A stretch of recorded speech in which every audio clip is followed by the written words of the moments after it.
एक ऐसा पवित्र दिन है जिसको प्रकृति भी पवित्रता चाहती है।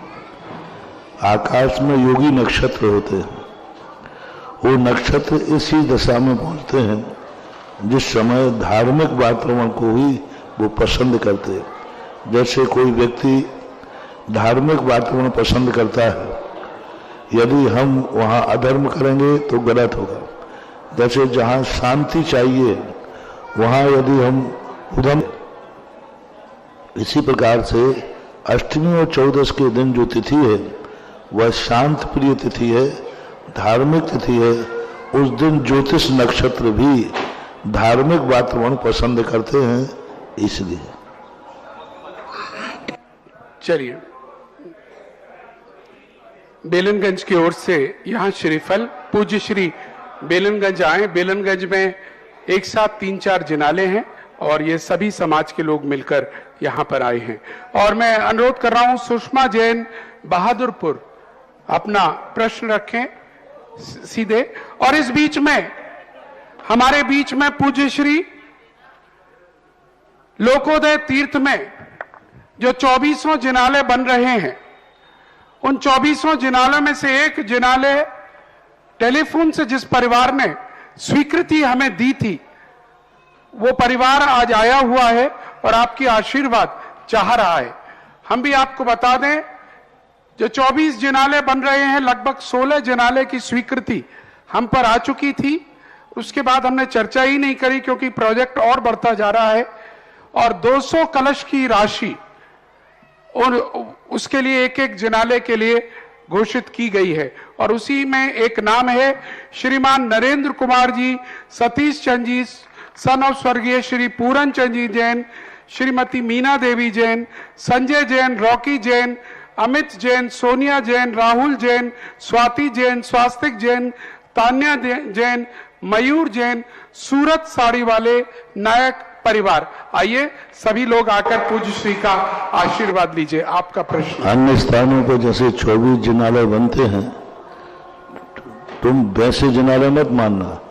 लोग कहेंगे महाराज जी अन्य स्थानों पर तो बड़े सस्ते में बन रहे, यहाँ तो महंगा बन रहा है। यहाँ का जिनालय भारत में अभी तक 24 जिनालय उस पैटर्न में नहीं है जिस नए पैटर्न में आगरा में बनेंगे। आगरा का हर जिनालय ताजमहल के कंपटीशन में बनेगा, ध्यान रखना, उसको ध्यान रख करके। तो वो जिनालय में समझना जैसे अभी अन्यत्र बने, जैसे ललितपुर में बने, जो ऐसे जिनालय नहीं होंगे। वो इस जिनालय का रूप ही अलग ढंग का होगा, अलग रूप होगा, अलग ही ढंग का इसका शेप जो है वो अलग ढंग की कल्पना है। इसलिए पैसा ज्यादा है तो माल भी अच्छा है। महाराज श्री को मेरा और मेरे परिवार से बारंबार नमोस्तु छोटे महाराज जी को इच्छामी इच्छाएं। महाराज श्री मेरा प्रश्न है कि हम सुबह मंदिर जी में द्रव्य कितने बजे से चढ़ा सकते हैं? सुबह मंदिर जी में हम द्रव्य कितने बजे से चढ़ा सकते हैं? बस सुबह सुबह जैसा हो जाए, थोड़ा उजेला हो जाए तो चढ़ा सकते हैं, यही ध्यान रखो। हमारा स्वागत स्वीकार करिएगा सभी लोग। और आपको बता दें, इतिहास रचा जाने वाला है आगरा में, जैसा भी पूज्य श्री स्वयं बता रहे थे। मध्य में होगा विशाल जिनालय और चारों तरफ होगी 24 त्रिकाल 24 के मंदिर, पूरे मंदिर। अभी तक तो छोटी छोटी वेदियां हमने देखी होंगी, लेकिन इस बार पूरे मंदिर होंगे, विशाल परिसर होगा। और जो संरचना पूज्य श्री बता रहे हैं वो बहुत विशाल संरचना बनने जा रही है। इसके बाद नंदीश्वर द्वीप और इससे पहले अनेक चीजें आपको देखने को मिलेंगी। और जब बात ताज से टक्कर लेने की आई है तो हमने भी सोचा जिस ताज को टक्कर देनी है उस ताज के सामने ही अब की बार प्रवचन कराने हैं। तो मित्रों 8 और 9 तारीख पूरा भारत सुन ले, 8 और 9 दिसंबर को पूज्य गुरुदेव ताज के ताज पीछे होगा और पूज्य गुरुदेव सामने होंगे, मुकाबला कर रहा होगा ताज के सामने पूज्य गुरुदेव, क्योंकि कोई तो आया है जिसने कहा है ताज को टक्कर देने की हिम्मत है। और गुरुदेव की बात गलत नहीं जाती। पूरे भारत के भक्तों आ जाओ। जिस दिन ताजमहल पर गुरुदेव प्रातः 8 बजे पहुंचे, यहां पर एक ताज खेमा, एक स्थान है, टीला है, और ताज के पीछे है वो विशेष जहां पर केवल बिल क्लिंटन प्रेसिडेंट को भेजा गया था, वहां हर कोई नहीं जा सकता। उस टीले को हमारी ताजगंज समाज ने व्यवस्था करी है कि वो प्रवचन वहीं होने चाहिए जहां अमेरिका के प्रेसिडेंट को भेजा गया था। वही टीले पर, उसी स्थान पर आपके प्रवचन होंगे। पीछे दिखेगा ताज और सामने होंगे। और मैं चाहता हूं पूरे भारत के भक्तों, आपके मन में जो भी 3-4 दिन के प्रवचनों से जो सुबगाहट हो रही है, कुलबुलाहट हो रही है, हमें दान देना है। आज भी एक फोन है, कल आएंगे वो सज्जन, उन्होंने अपनी जमीन, तीसरे ऐसे सज्जन है, जमीन की रजिस्ट्री हमारे नाम दे रहे हैं, लोकोदय के नाम, कि जितने लाख की, लाखों की हो वो आपकी। एक और सज्जन का मैसेज, ऐसे ऐसे कई आ रहे हैं। और हम भारत से कहना चाहते हैं, आपकी घोषणाओं का इंतजार है। ताज से टक्कर लेनी है तो भारत को जुटना पड़ेगा।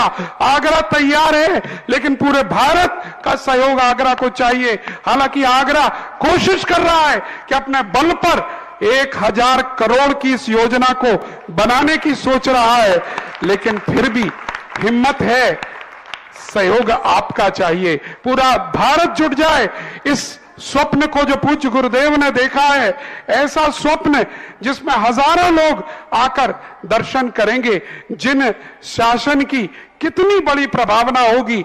एक अस्पताल, एक कॉलेज, एक उससे बहुत कहीं बड़ा।